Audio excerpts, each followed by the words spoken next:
Salam alaikum, je m'appelle Camille Léonet, je suis étudiante en deuxième année d'ergothérapie en France et je suis la présidente de l'association PSIE, qui veut dire Projet de solidarité internationale des étudiants en ergothérapie. Je vous présente Amandine Vittenez, qui est aussi étudiante en deuxième année d'ergothérapie et qui est la secrétaire de l'association du PSIE. Et voici Célia Quillot, qui est trésorière de l'association et qui est aussi également étudiante en deuxième année d'ergothérapie. Malheureusement, il nous manque aussi Lucie Breton, qui est une des membres de l'association et qui fait partie du pôle partenariat et logistique et qui est malheureusement restée en France pour des raisons de santé. Mais on pense fortement à elle. Donc l'association du PSIE, comme je l'ai expliqué précédemment, ça veut dire Projet de solidarité internationale des étudiants en ergothérapie. C'est une association qui existe depuis 2016 où chaque année des étudiants en ergothérapie venant de toute la France se rassemblent pour monter un projet de solidarité. Cette année, nous avons décidé de choisir le Sénégal, de cibler la population sénégalaise parce qu'il n'existe pas d'ergothérapie dans ce pays.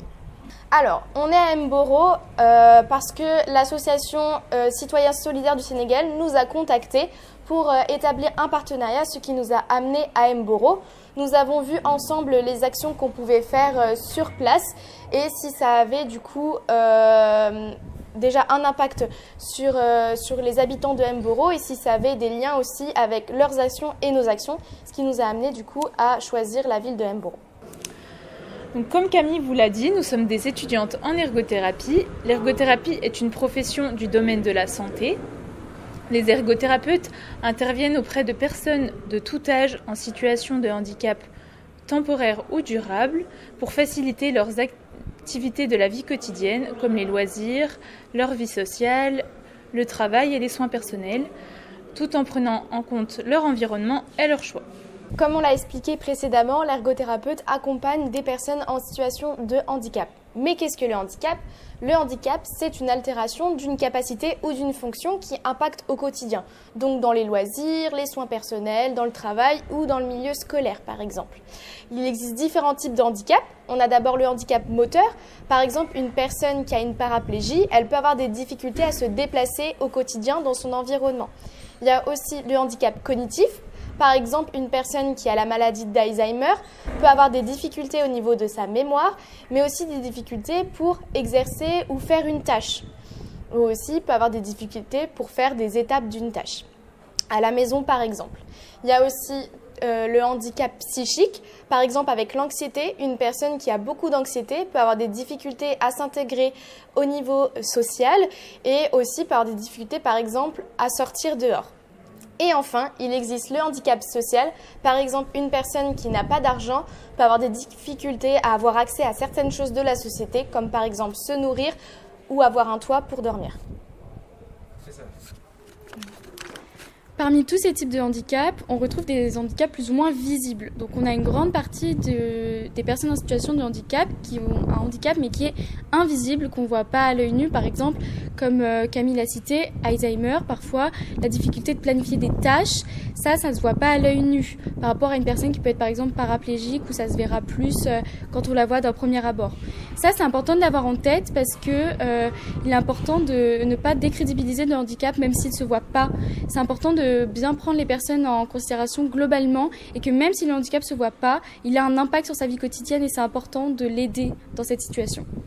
Nos objectifs de ce séjour à Mboro sont principalement la sensibilisation au handicap et à l'ergothérapie. L'ergothérapie est très peu développée dans ce pays, voire pas du tout. Du coup, c'était important pour nous de pouvoir en parler et de pouvoir communiquer notre savoir. Et ça, c'est un de nos objectifs, de pouvoir communiquer notre savoir à la population et de pouvoir échanger sur tout ce qu'on sait avec différents professionnels afin de s'enrichir chacun de connaissances. Et un de nos objectifs également, c'est de pouvoir connaître l'environnement et la culture des personnes sénégalaises pour que dans notre future pratique, si jamais on rencontre ce type de population, on puisse prendre le patient dans la globalité, puisse comprendre son environnement, ses coutumes, sa culture et qu'on puisse vraiment pouvoir adapter notre prise en charge à ce patient. Alors, pour notre séjour, on retient plusieurs choses. Moi, dans un premier temps, c'est l'environnement. C'est très fleuri, très vert.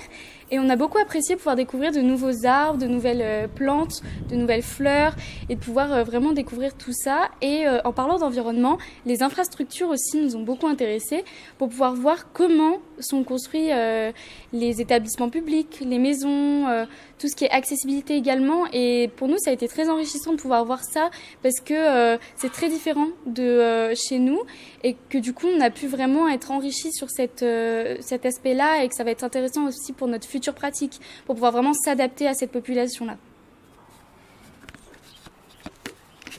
Autre chose qu'on retient du coup de notre séjour à Mboro, c'est aussi tout ce qui est lié à la culture et la découverte du coup de la culture sénégalaise. On a pu voir comment les gens vivent, comment les gens travaillent, comment ça se passe par exemple quand on va au marché, comment ça se passe quand on fait la cuisine. On a eu la chance de découvrir une des spécialités du coup du Sénégal qui est le mafé. On a pu apprendre à le cuisiner, ça c'était assez chouette de pouvoir découvrir ça. Cet échange interculturel du coup il est hyper important d'un point de vue professionnel comme l'a dit juste avant Célia, de pouvoir voir comment les Sénégalais vivent pour après du coup adapter notre prise en charge si on a un patient sénégalais, mais aussi d'un point de vue personnel ça nous apporte beaucoup de choses, c'est très enrichissant de pouvoir aller dans un pays qu'on ne connaît pas pour découvrir comment les gens vivent. Et nous, on vient transmettre des choses, mais il y a aussi un échange de l'autre côté où les Sénégalais nous offrent des choses et nous apportent des choses personnelles qui nous permettront d'évoluer d'un point de vue personnel plus tard. Donc au niveau professionnel, on va pouvoir aussi retenir beaucoup de choses puisqu'on est intervenu dans un centre qui participe à la scolarité d'enfants en situation de handicap. On a pu voir plusieurs types de handicap comme l'autisme et des traumatismes cérébraux. Donc on a pu faire du dessin, proposer des jeux de construction, des jeux en équipe. Et ça a été très enrichissant pour nous, pour les enfants et pour les professionnels du centre, puisqu'on a été beaucoup en interaction tous ensemble et ça a été chouette de pouvoir collaborer avec ce centre.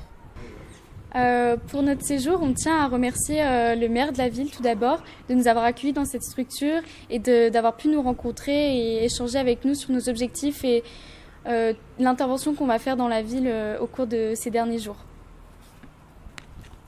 On remercie également le centre Roku Miruka et d'ailleurs la directrice qui nous a permis de venir en intervention dans son centre et de nous avoir fait confiance pour proposer des activités et ainsi d'améliorer l'accompagnement de ces enfants au centre.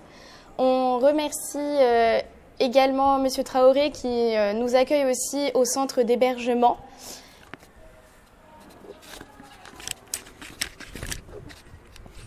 On remercie aussi tous les membres de l'association des citoyens solidaires du Sénégal qui nous ont accueillis chaleureusement. Et puis Vital TV pour cette entrevue et également toutes les personnes qui nous ont salués et accueillis chaleureusement au Sénégal.